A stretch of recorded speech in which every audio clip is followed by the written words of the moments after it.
Hallo liebe Freunde des einfach gut und günstig Kochen und Backens. Willkommen auf meinem Kanal. Schön, dass ihr wieder eingeschaltet habt. Heute zeige ich euch, wie ich eine Grundsoße, eine Jus, mache. Die Jus kann zu allen möglichen Braten oder auch Steaks verwendet werden. Ich verwende sie gern zu Soßen, wenn zum Beispiel das Bratengut keine oder nur wenig eigene Soße erzeugt, wie zum Beispiel Schnitzel, oder zum Geschmack geben, wenn eine Soße einfach noch nicht kräftig genug geworden ist.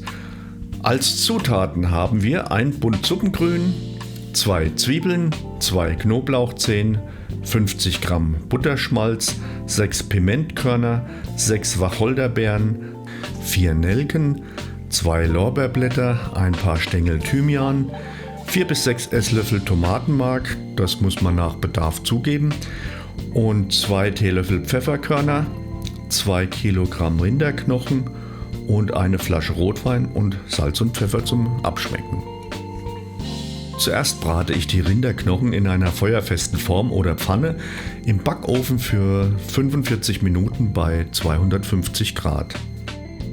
In einem großen Topf erhitze ich das Butterschmalz und gebe die grob gewürfelten Zwiebeln, Karotten, Sellerie und Lauch hinzu.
Das Ganze wird scharf angebraten, dann kommt das Tomatenmark hinzu und wird mit angeröstet.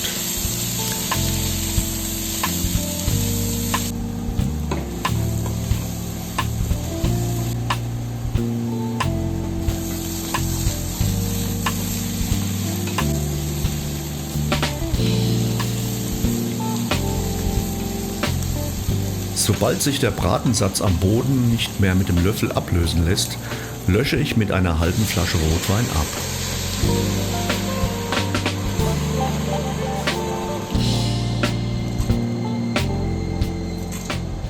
Dann kommen die Gewürze hinzu.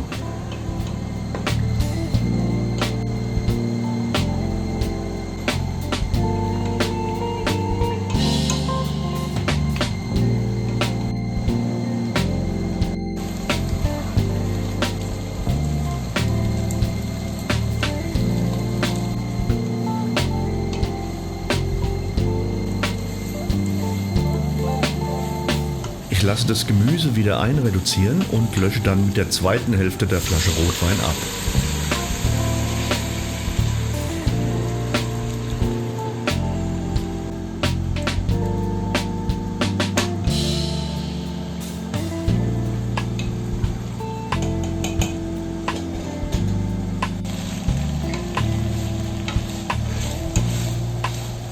Das lasse ich wieder einreduzieren und lösche mit 1 Liter Wasser ab. Jetzt nehme ich die gebratenen Knochen aus dem Backofen und gebe sie dem Sud hinzu.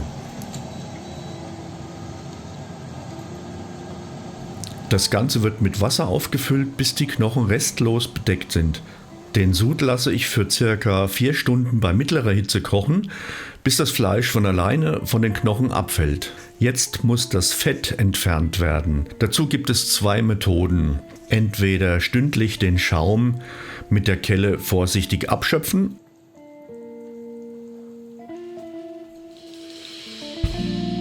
oder einfacher ist es, den Topf nach den 4 Stunden Kochen dann über Nacht erkalten lassen.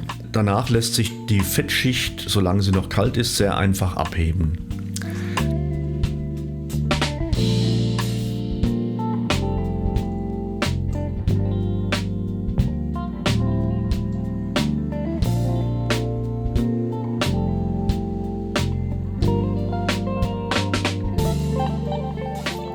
Dann wird der Topf erhitzt, die Knochen herausgenommen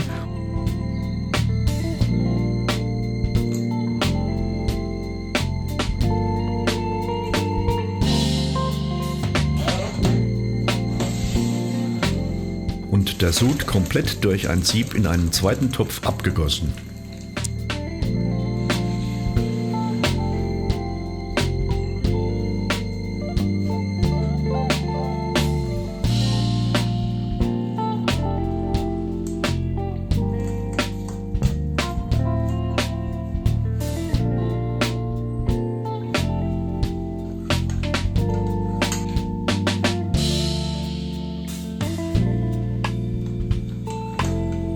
Die Jus wird jetzt mit Pfeffer und Salz abgeschmeckt und auf die gewünschte Konsistenz einreduziert. Auch wenn die Prozedur etwas zeitaufwendig ist, man braucht das ja nur 1- bis 2-mal im Jahr machen, aber das Resultat ist es wirklich wert. Das ergibt die beste Soße, die ihr euch vorstellen könnt. So, fertig ist die Jus. Ich friere sie zu Eiswürfeln ein, sie kann dann gut portioniert werden. Wenn euch das Video gefallen hat, dann lasst bitte einen Kommentar und einen Daumen nach oben da. Im Abspann gibt's weitere interessante Links. Bis zum nächsten Mal, euer Herbie.